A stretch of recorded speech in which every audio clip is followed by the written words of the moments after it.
Welcome to the Holistic High Achiever podcast. I'm your host, Kaitlin Rowitz. This podcast is all about thriving in the modern world without sacrificing your health.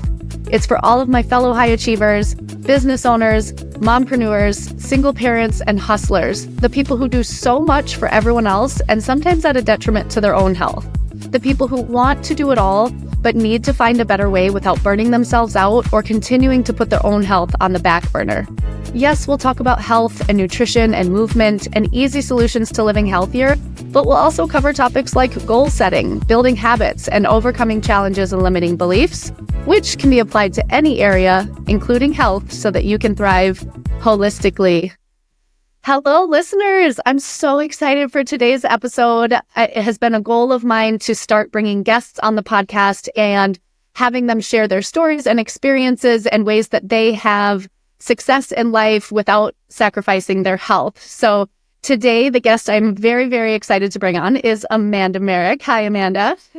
Hi, Kaitlin. So Amanda is the director of Try for Schools, which is an organization that creates accessible opportunities for kids to be active, regardless of their circumstances, so that they can experience the mental and physical health benefits that movement provides. Amanda is a triathlete herself and actually won the Ironman Wisconsin in 2019 and has completed several world championships as well. She's also been nominated for Bravo's Women to Watch, so I'm well-deserved, obviously, as well, and I'm very excited to have her on today's episode. So thanks for being here, Amanda. Yeah, absolutely. I appreciate you having me on, and I apologize for the dog interaction here, doing a little bit of dog watching, so you may make a guest appearance here. Perfect. The more the merrier, and high achievers, we're always like doing something, right? That's right. But hey, I feel like dogs are part of wellness too, right? Absolutely. I mean, I'm a dog person, so I would agree with that at least. I guess it's unless you don't like dogs, but if you don't, then I'm kind of like, I question your judgment. I feel like your listeners are probably more dog people, so I'm going to just go with that. They can comment if they're not. So this conversation came about because I actually listened to you on the Tammy Talks podcast, and when you were talking, I don't know if I told you over text, but I was crying listening to your story. And I was just like, I have to get Amanda on here to talk. Like I've known you for a while and we're in our networking group together. And we've always really bonded over like how we approach movement, that it's more than just about like the physical benefits. There's such a mental component of it as well. And for like our self-care and our well-being. And making that accessible. And then just listening to more of your story and your journey when you were on that podcast, the thing you said that stood out to me of like, I'm not back, I'm better. I was just like, that. So, I guess if you're open to it, I would love to just kind of have you share a little bit of your story and your journey with triathlons and kind of a little bit of what you went through, because I think that's so huge when you overcome challenges and you're able to come back even stronger from them. Mm-hmm. That's so huge. And then talk about some of the things that helped you do that, allowed you to do that. Yeah, absolutely. Okay? Yes, no, I said it in Tammy's episode too, like nothing is off limits. Awesome. I think as women, as in general, as high achievers, I think one thing, it's so important that we're open about our stories and we're open about like our journeys and where we've been and how we've gotten from like, those little challenges through those big challenges. And so, that's something that I feel good about. And really, in regards to, if we want to go through that journey with both triathlon and then kind of where I've been at personally. For me, movement has always been just such a huge part of my life. And it initially started as just being a kid in sports, being a kid in, gym class and running around with friends. And it progressed for me, right? Like it became a high school sport for me. I went to college. I ran in college. And then when I graduated college is when I started triathlon. And it really was after college that I found movement even more of this like a community. It wasn't just my physical wellness anymore. it wasn't just the competition and the, run as fast as I can and, be a collegiate athlete. It became so much more of this, like, this is mental health for me, like this is, I need this to do everything else in my life. Yeah. You made that connection that, like, I feel good when I do this. Exactly. On. And not to already start, like, pitching Try for Schools, but it relates, right? So, you mentioned my intro. So I'm the director of Try for Schools. And really over the course of the past few years, we have seen that connection develop more and more and more. And our whole mission is to get kids to understand that connection. That when I move, I feel good mentally and physically. Yeah. And so to kind of take that, I guess, spin it into my story, more recently within the past 4 years now, I've had, quite a bit of ups and downs. I say there's been a lot of life in the last 4 years. Let's hear about it. And pitch away, by the way. Like, there's no amount. I'm such a huge advocate for Try for Schools that I'm pitch you're away. Amazing. And you're spot on. I always tell my coaching clients, there's a big difference between you telling someone, hey, you're going to feel better when you move your body, and people actually experiencing how that feels. Like, I just had one of my staff members tell me, like, I've been running a lot more and I just feel so good. And I said, yeah, it's crazy. Like, you don't really think you feel bad, and then you feel good and you're like, wow, big difference. Oh my goodness. Yes. Well, even somebody in our networking group, I always refer to as like the runner's high, right? And like if you're not a runner, you're like, no, like that's not a thing. There's no way. But then you experience, you're like, oh my gosh, like this is real. They weren't crazy. And it's not to say, and I do want to say, like, right, like, yes, I'm a runner, I'm a triathlete, like that's my sport of choice. But like movement is so much, so much. It can be anything, like when we talk about kids, and we're talking about getting more after school programs and just getting kids access to kind of finding that love of fitness. I always joking say, like, I don't care if you swim, I don't care if you bike, I don't care if you run, I don't care if you're in skipping club, like whatever you want to go and do, as long as you're moving your body and you're seeing those benefits, or you're getting those benefits. 100%. And I think that's an important distinction, because I think especially as adults and women, we start to think like, oh, exercise is like a form of punishment, to like torture myself for gaining weight or whatever. And it's like, no, movement is meant to be enjoyed. And I think teaching that, not just teaching it, but having kids experience that at a very young age is so important. Yes, absolutely it is. Both adults and kids, right? Like you hit it so perfectly with, people see it as a punishment. And unfortunately, that is what I hope you don't mind, like, your podcast kind of flowing and going in so many different directions. This is great.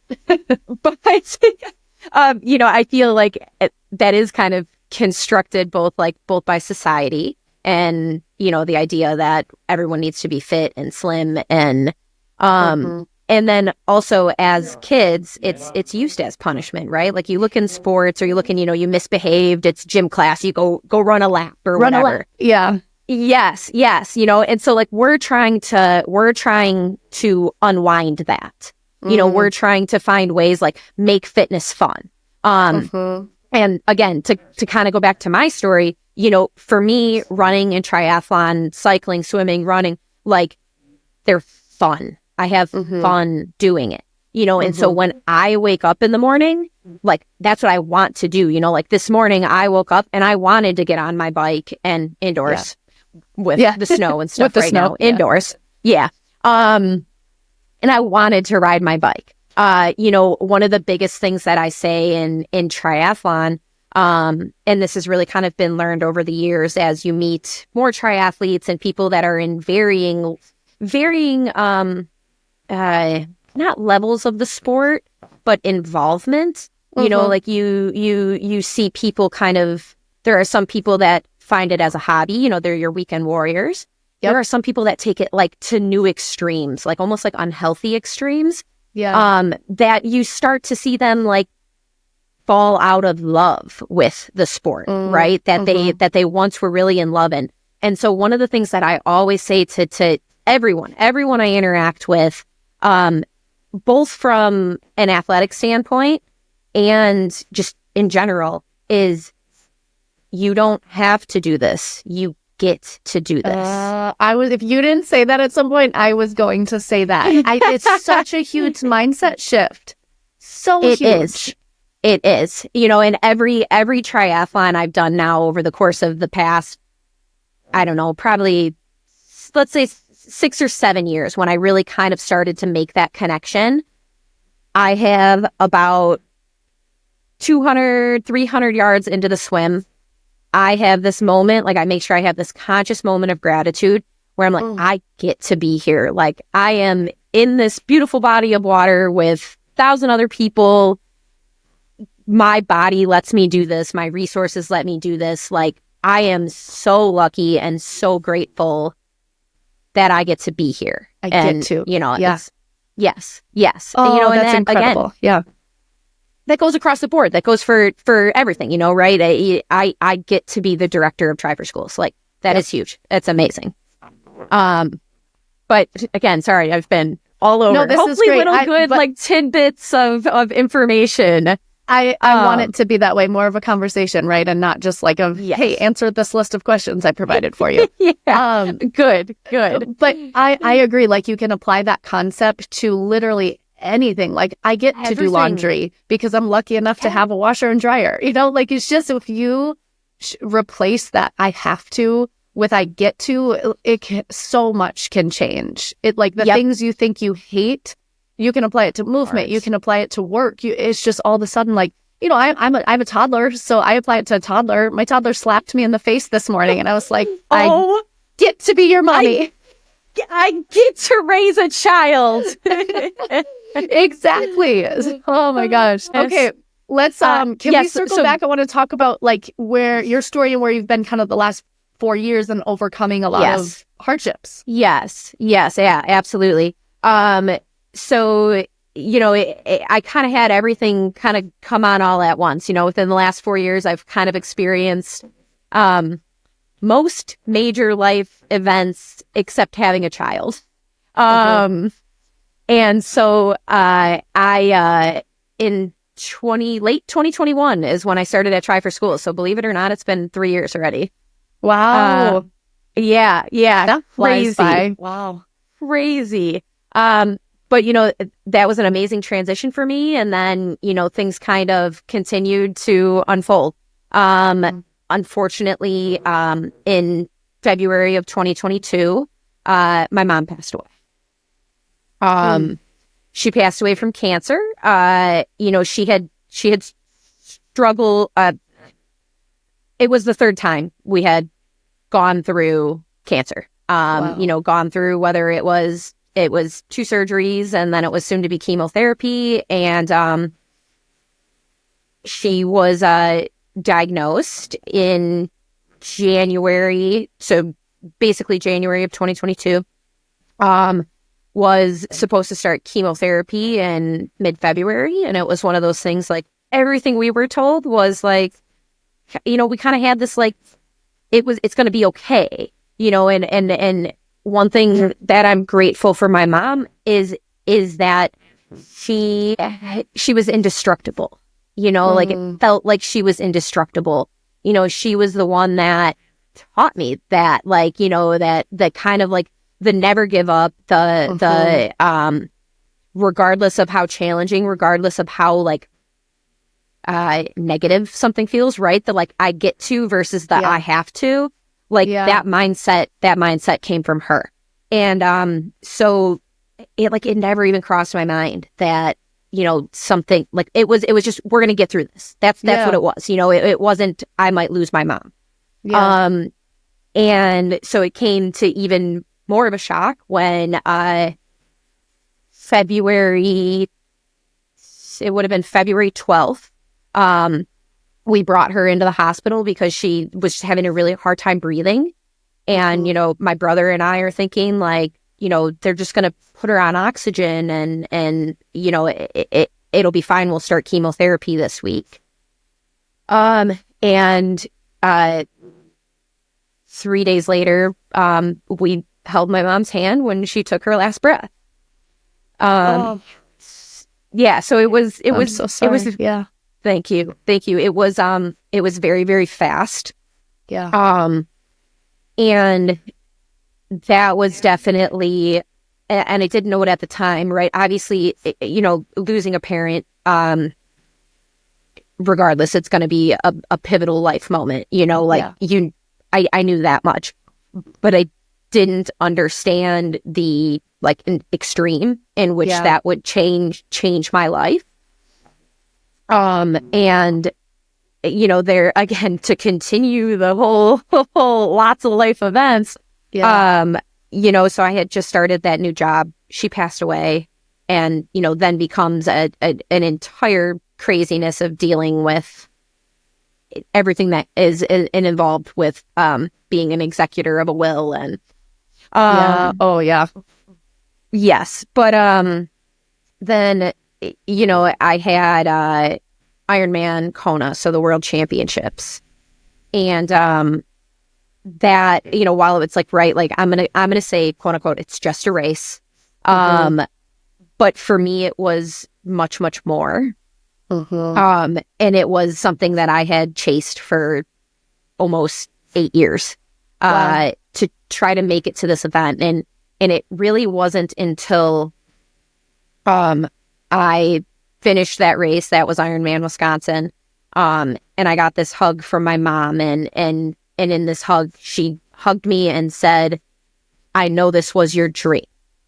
And so in her saying that, I had that moment of oh my gosh, this has meant so much to me, so much more than I ever imagined.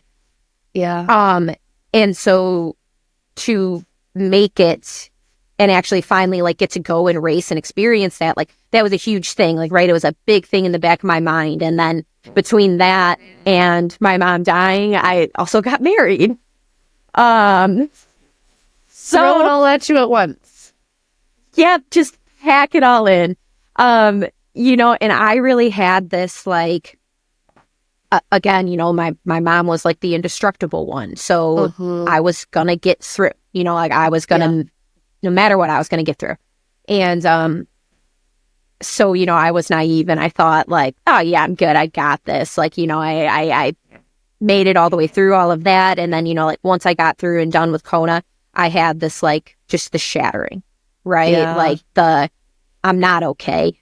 I didn't get through this, and that was that moment of you need to reevaluate where you are.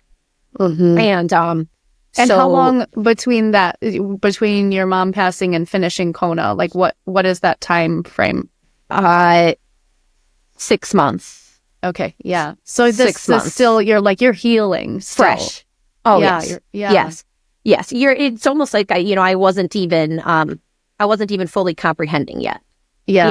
And so that, I finally stopped and I took the time to, really look into myself. And I was 30 when my mom died. My mom was 63. Wow. And so I one day had this moment of, okay, I'm 30. If I have 33 years left, am I good with where I am? What I've done, where I'm going, what my goals are? Am I going to be satisfied with that if at the end of 33 years, and obviously I hope I'm here for much longer than that. Yeah. But, that was the basis, because, my mom, she was a year and a half, she was supposed to move to Madison. Wow. She was supposed to retire. She was, we were supposed to have all of this time together and experience all these things together, that we didn't get to. And when I really looked at that, thought about that, my answer was no. I'm not good with where I am. And so things, started to change, amongst many other things. The major thing was that, my husband and I ended up getting divorced. And that was really a product of just kind of this self-evaluation of, where am I going? Who do I want to be? And that's, again, another of those like pretty massive life moments. Well, yeah. Yeah. And so, to kind of get back to the whole, movement side of it, that's really what got me through was movement. It's very easy to use a different coping mechanism, right? Obviously, there was a lot of stress in that. There was a lot of heartbreak. There was a lot of emotions you just kind of don't know what to deal with. Yeah. And then on top of all of that, right, like I'm still running an organization. Like I still need to have Try for Schools at the top of mind, like that. I have to show up for people, And I love that. Showing up, that could be a whole nother podcast episode because I love those words. Yep. But in my mind, what was happening in my personal life couldn't impact Try for Schools. And so for me, I had to find an outlet to make sure all of those pieces of the puzzle kind of still kept coming together. And one of the things I really, really love about movement is that, like, not only is it good from like that physical side, but it also provides like a good coping mechanism. Yeah. And like I said, like there was so much stress within that. And so movement, in my case, I had kind of like paused on triathlon for a little while, it's not like I stopped working out or anything, but I had decided after Kona, like, I'm not going to race for a little while. Yeah. I was going to ask you that, like, if after completing Kona, then you were saying like you were still doing a lot of movement and that was helping you with a lot of coping, but I'd love for you to talk about like how it shifted and changed, because when you're going through something like that, I talked about this in my own story and tell people all the time, like when you're not good, there are some things you have to show up for, but if you're constantly just like pushing yourself past your threshold, that's going to have a negative effect than a positive one. So can you talk a little bit about that? Yes. How it shifted, how the movement did? Absolutely. Absolutely. So, right, everything in racing, like, you did a lot of like time-based and data-based and, all these different metrics. And when I recognized that, like, I need to get back to triathlon because I can see myself potentially using poor coping mechanisms.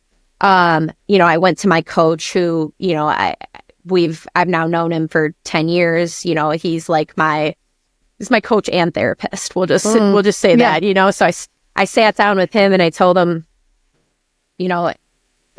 this is where my life is right now, and shared everything that was happening. And, I said, I need to get back to triathlon. And he said, okay, what's your goal? And I said, to feel fit and to feel confident and to train with my friends again. And he goes, okay, I don't know how we measure that. And I'm like, you're right. Yeah, it's a good point. It was a very good point, because none of those things were really measurable at all. But that's how I wanted it. I didn't want any sort of pressure of I need to run X minute per mile, or I need to ride this many miles a week, or swim this many yards. I needed it to be fun. And I needed to feel good. And that was the first time I had trained like that, like probably since I was like 9, and had like I was 9 when I had my moment of like, oh my God, running is for me. Yeah. Like running around in, it was a brand new gravel path that was made in our elementary school, and we got to go run it. And that was my moment when I was 9. I love it. But then since then, right, like everything I have done has been competing. And while I am an athlete that I feel like I don't obsess about the numbers, still the numbers are there, the goals are there. And so this was the first time I had really like developed these like super vague, non-measurable goals. And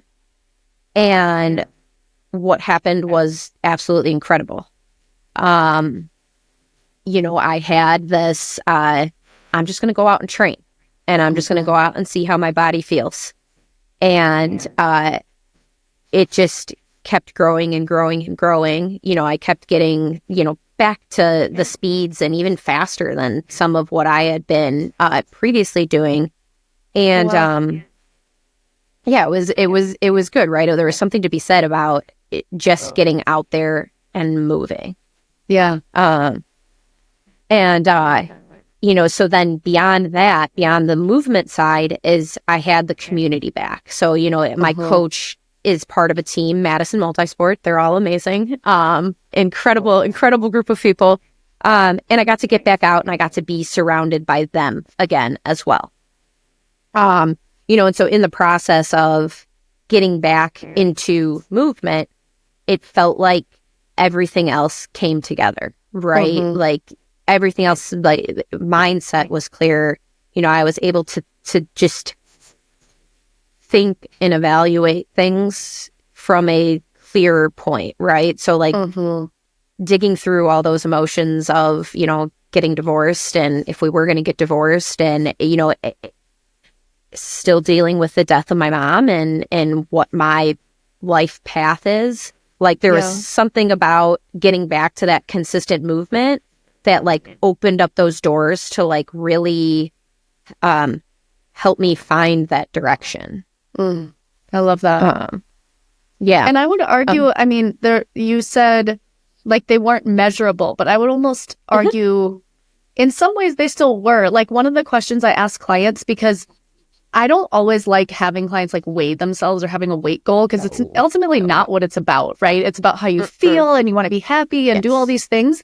And so, but then people will ask me, well, how do I measure that? And the question I ask them is, if I'm looking at you, how will I know that you achieved your goal?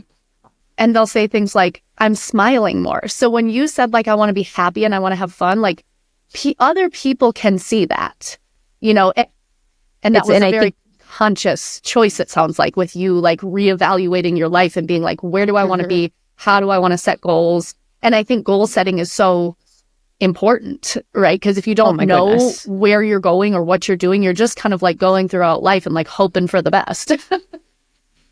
It's almost like you're right. You're hoping to get lucky. You're hoping for that thing to kind of fall into your lap, and that's not how that works. That's especially not how it works, if you are trying to strive to be, the best at whatever it is you do. You mentioned like the community piece of it. And that's one of the things I've talked about, especially like with new moms, right? And just the importance of having connection and community. And you found that within your triathlon community, but I also know that's like a huge part of Tri for Schools. Do you want to talk a little bit about that as well? Yeah, absolutely. Like you said, there's definitely, I have been so lucky to manage to, fall into or create this just incredible village of people. And, the reason why I said that Kona was like so much more than a race was no longer just about me. Like getting there and racing was no longer about me. I had this like huge group of people that like helped push me to be better. And like, we were all invested in each other. And I realized kind of through creating that village, how important it is to surround yourself with people that make you better and that you can help make them better.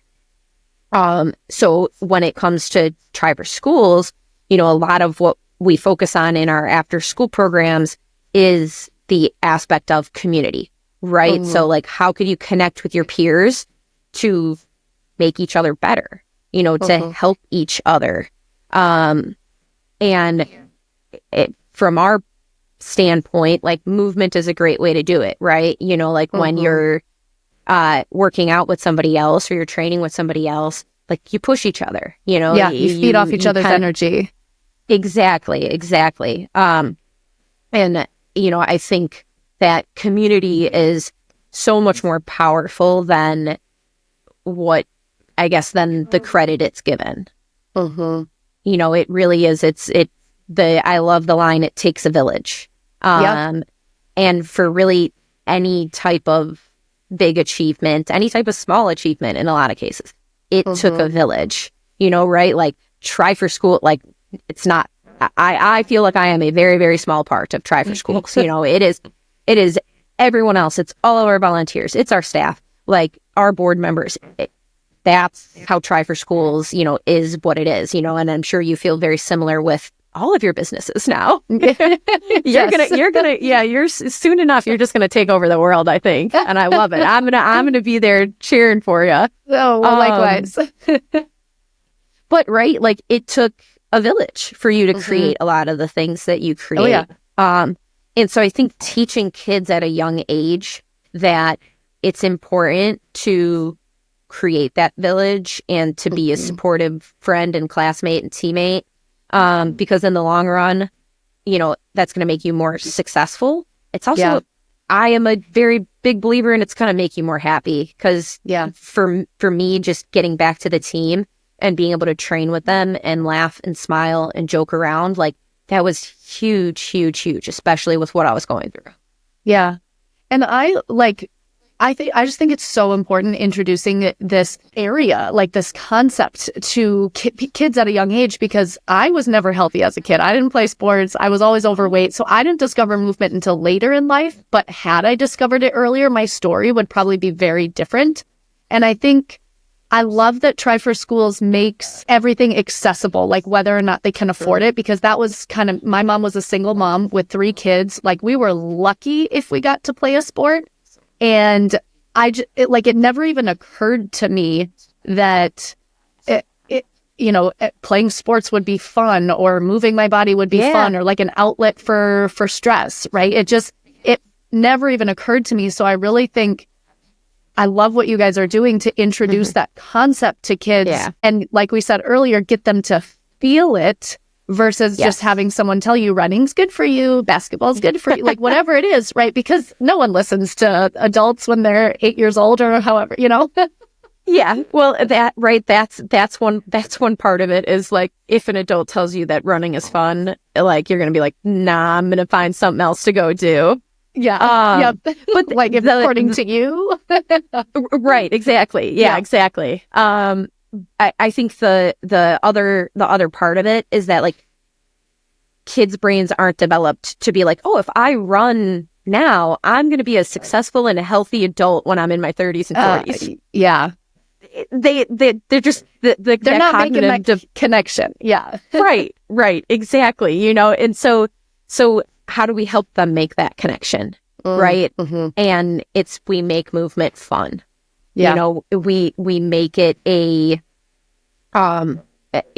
make opportunities for them to go and have fun and enjoy time with their classmates, to get that kind of community aspect of it, to get their bodies and their heart rates up.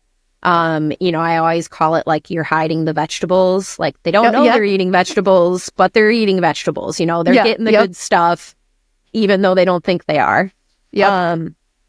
And so that's a lot of what we really try to do. And you mentioned the accessibility side of it. Sports are really expensive. Yeah. They're very expensive, especially traditional sports. And, when I say traditional sports, I typically refer to things like hockey, baseball, basketball, football, a lot of the like equipment-based sports. And unfortunately, like as time progresses, those sports are becoming really bad, like pay to play. You have to have the money to play the sports, and you have to start early to stay in the sports. It really kind of has decreased the options for a lot of kids. So with us at Try for Schools, one, we are trying to focus on sports that, you don't necessarily need a ton of equipment for. You don't need a lot of space or organization, right? Like I could go out and do it at whatever time I want, whatever day I want. Right. And the bigger aspect, that's what's blasted on social media. It's the easy stuff to share, right? But we do so much more than just those events. Yeah. But I, before becoming director of Try for Schools, I was involved primarily at the event level. Both I worked the events through my previous job, and then I was a volunteer. Like I donated, so like I really didn't see all the ins and outs of Try for Schools until I started actually working for Try for Schools. And one of the things that we do are we kind of like become a part of like a day camp, like a summer day camp. And we come in and we do like our little training team, and we did a program down on the north side of Madison, and that particular area or that particular program, the kids usually need shoes. They're running around barefoot or with Crocs and flip-flops and things that they could easily injure themselves with a piece of glass.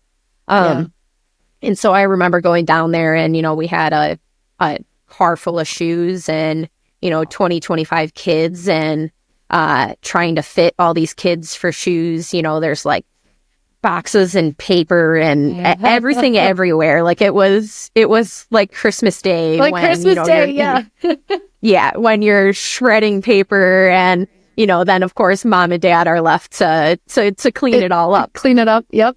But so we had gotten these kids fitted for shoes. They were all off running and playing, and I start collecting all of the tissue, just thinking I'm gonna tissue in boxes and stuff, and thinking I'm just gonna bring it home. And I grab this box, and a kid grabs my arm, and I was like, kind of like taken aback. One, I didn't even realize there were any kids around. I thought they were all gone.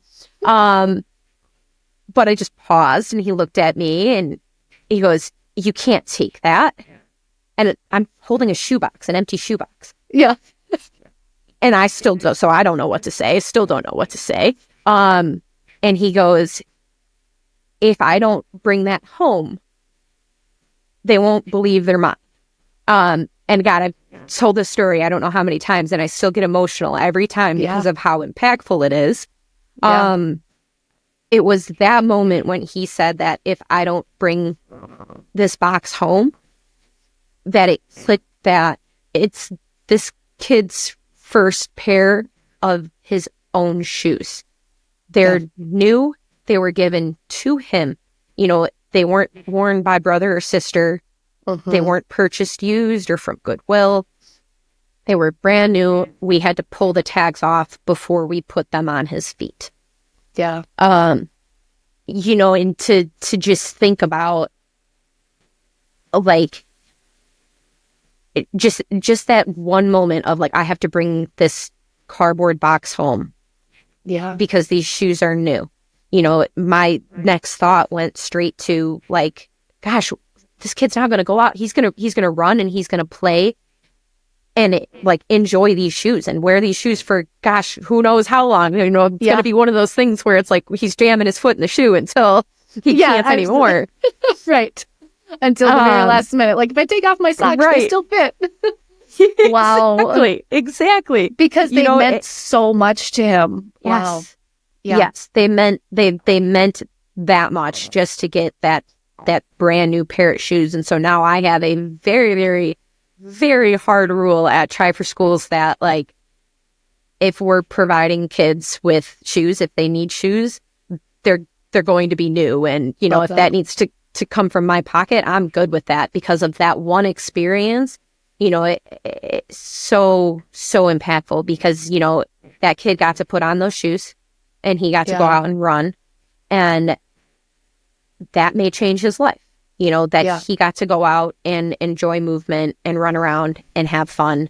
And, maybe that's going to put him on that right path to becoming, everything he can become. Yeah. I love that so much. I love how much you guys are doing for kids. And it's beyond just movement. It's the community. It's the providing that type of experience. Like for the very first time in his life, he got a new pair of shoes and what that meant to him. I know we're both kind of on a tight time frame today, so I will take this opportunity to ask you to tell the audience how they can contribute or donate to Try for Schools. Hey, I appreciate that. Yes. Yeah. So, more information, and I obviously, donations are huge. Of course we need that. But really we want awareness of what we're doing and also of the need for this, right? Mm-hmm. Like we want people to know that, there isn't enough access to after school programs. Mm-hmm. There are a lot of kids that need this and a lot of families that need this from both the kids being active and just childcare. Yeah. And so that's important to us. But if you are inclined to donate, if you are inclined to learn more, our website's tryforschools.org. It's TRI4 schools.org.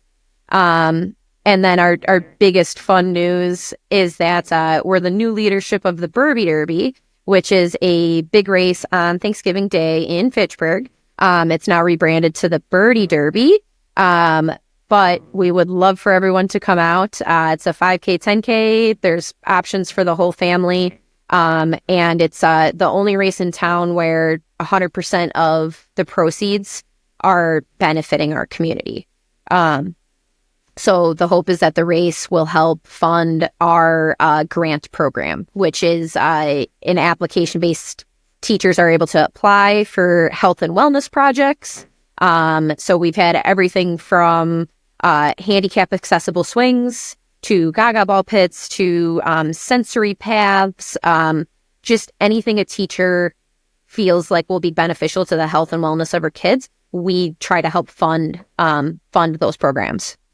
I love that so much. Yeah, we didn't even get to the other layer of things of how you guys are supporting schools within the community, but you can read more about that on their website because the outrageously low budgets that physical education programs have will absolutely astonish you. I am participating in the Birdie Derby. Kids are welcome because my son is 2, so I'll bring a stroller and see how he does. But would love for anyone else to join us for the Birdie Derby and just come out and have some fun and get some movement in. And thank you, Amanda, for everything you're doing for spreading such this incredible wellness and community and positivity to miles and miles, to so many people. I think your reach is incredible with the people you're impacting, and I hope some of the listeners feel inclined to donate and make that reach even greater. One more shameless plug towards the end. I appreciate it. Hey, and you know what though? Even it's just again for everybody, movement. Go out and do something today. Go out and move your body, even with all the snow right now. Because it's life changing. It really is. It is. Yeah. Thank you, Amanda. Thank you. Thank you so much for being with us today on the Holistic High Achiever. I hope today's episode left you feeling inspired and ready to take on the world one healthy step at a time. If you enjoyed this episode, please follow, subscribe, and leave a review. It helps so much. And if you're anything like me, especially this episode, you probably thought of someone else who would likely resonate with this, so please share it with them because who can't use a little extra motivation? Until next time, friends, keep embracing your journey and kicking ass.